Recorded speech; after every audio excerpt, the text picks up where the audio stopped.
Honey, I got news. There are unwritten rules that nobody is going to tell you until you mess up, you lose your job, you lose the paycheck, you lose your mind. But as a girl who has worked in HR and is a certified anxious baddie, let me just tell you the unwritten corporate rules that are going to save your ass and help you get ahead so you don't have to learn the hard way. Hi, hello! My name is Emily Durham. I'm a careers coach. I am the host of Clock In with Emily, which is a podcast dedicated to helping you thrive in your 9-to-5 and beyond. And most recently, I'm the author of Clock In.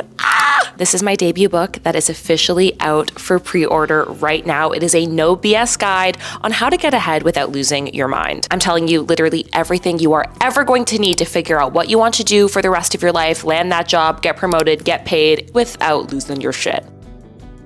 Baby, first things first, your boss is not going to tell you that you cannot die on every single hill at work. If you are the person who is perpetually bothered, complaining about that annoying coworker, ranting to your boss about how frustrating this project has been, pushing back every single time someone asks you to go above and beyond, or freaking the fuck out when you're stressed, especially in front of people who you know are key decision makers, no one is going to take you seriously. And honestly, I get it. Why would your boss give you high visibility opportunities to put you in front of senior leadership when they have evidence to prove that you complain to everyone and their mama when you're frustrated, that you low-key throw a temper tantrum at your cubicle when things don't go your way? Trust me when I say it is fine to set boundaries. It is fine to complain strategically and say, this isn't working. This isn't feeling okay to me. But if you are nonstop complaining, coming from a very emotional place, especially to your boss and to senior leadership, and especially publicly, like if you sit at your cubicle and you're complaining where everyone can hear you, people are walking by and they hear you going,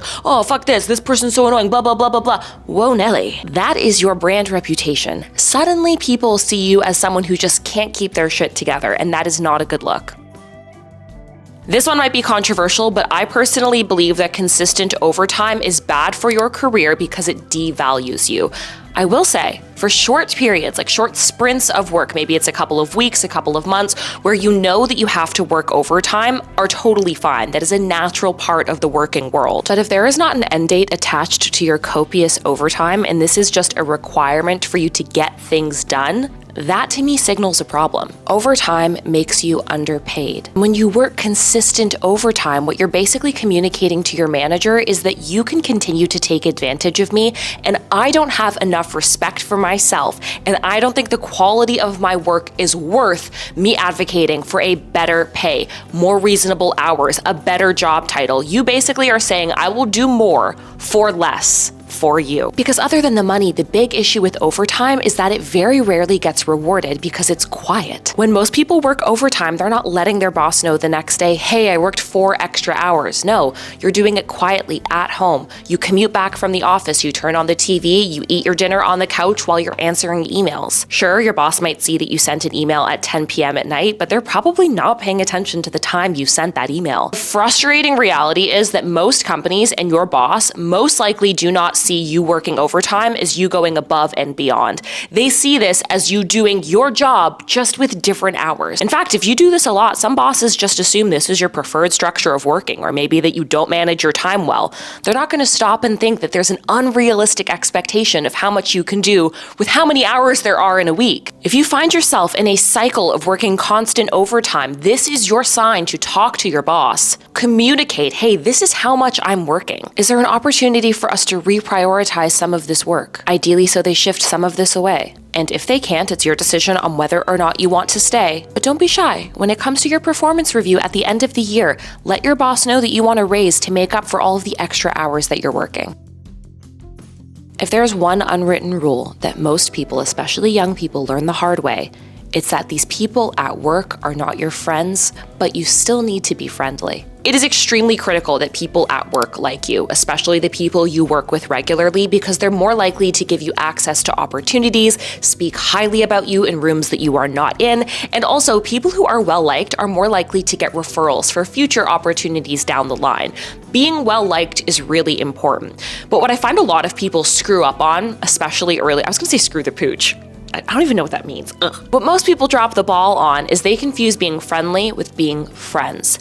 People at work are not your friends. They're gonna feel like your friends because you spend 40 plus hours a week with them.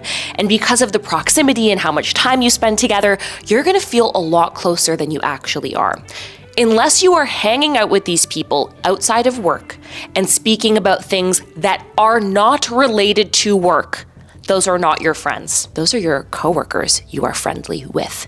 And there's a big difference because your coworker, yep, even the one you think you have a great relationship with, could accidentally throw you under the bus. And I've seen it happen. Picture this, you're coming into the office, you sit down at your desk, you turn to your work friend and you say, God, I had the most fucked up weekend. I went on this date with a guy, it was a total bender. I had like 6 cocktails. I think I'm still hungover. You head into a team meeting where you make a mistake in the presentation. Your friendly coworker makes a joke and says, oh, you're still feeling it from this weekend, huh? And although it's well-intentioned, now everybody knows you were on a little bender this weekend. What friendly means is yes, you share things with these people, but you only share things that you would be comfortable with HR and your senior leaders hearing.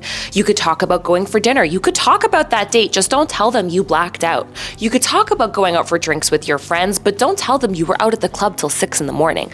Only tell these people things that cannot be used against you, because I swear to you, even if you think you can trust these people, they are all still people who make mistakes.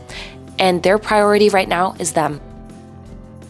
Small talk makes the world go round, okay? I'm a firm believer in that. Whether you're joining an interview, a new team, chit-chatting with someone in your office floor or before a meeting, small talk is what builds real, meaningful relationships. It's asking questions like, what did you do this weekend? What are you having for lunch? How are things going for you? Are you working on anything interesting? Those icebreaker conversations are what build real, meaningful relationships. It can help you identify mentors and advocates at the company. But some people take it too far. If you don't small talk at all, you're gonna get forgotten. And if you talk too fucking much, you're gonna get ignored. Keep small talk to under 2 to 3 minutes, no matter the circumstance, unless you are 1,000% sure this person has time to talk to you. Whether that's walking around the office chit-chatting with people at the beginning of meetings. To me, there is nothing that automatically disqualifies someone or tells me that they are not senior and not someone that I necessarily admire more than them spending 10 to 12 minutes yapping and small talking at the beginning of the meeting, because it is frustrating to me. It feels like a waste of my time. Yes, I want to build relationships and be friendly, but let's be for real. Friendly, not friends. Can we just get to the business? Manage your time. Do not yap for too long in meetings, whether it's small talk or on subject. Finally, no one is going to tell you that every single day you are working is low-key an audition, an interview for the next job that you want. People seem to think that your performance is only being evaluated in an interview or when you're actively being considered for a promotion. But the truth is, what is actually used towards those big decisions internally at a company is how you show up every single day. How professionally do you carry yourself? Do you have a high say-to-do ratio with the work that you do? Do people constantly have to chase you for updates? Are there lots of errors in your work? No one is going to sit down and tell you, hey, you're just performing okay. But what they're going to tell you is, no, you didn't get the raise. No, you didn't get the promotion. And then it's too late. Every day in the job is an interview for your next. And audit how you behave accordingly, because senior leaders are paying attention. I only give you tough love because I love you, and this is the shit I wish I heard, especially the note about every single day being an interview, because there would be days I would just like crawl into the office, kind of hungover, kind of tired, kind of just doing like bleh work, and people noticed. But one thing I do notice about you is that you are clearly dedicated to setting yourself up for success, because you literally just spent however much time this video was, I don't even know, investing in your career and investing in yourself. And I'm so grateful that you chose to spend that time with me today. I absolutely adore you. If you have any questions, things I can help with, please feel free to leave me a comment down below and I will answer, and subscribe and join the family, because I love having you here. And I love, to be honest, just being your bitchy older corporate sister. What are you gonna do? But thank you for being here. I hope you stay warm. I hope you stay happy and healthy. Thank you. And I'll talk to you in the next one. Mwah.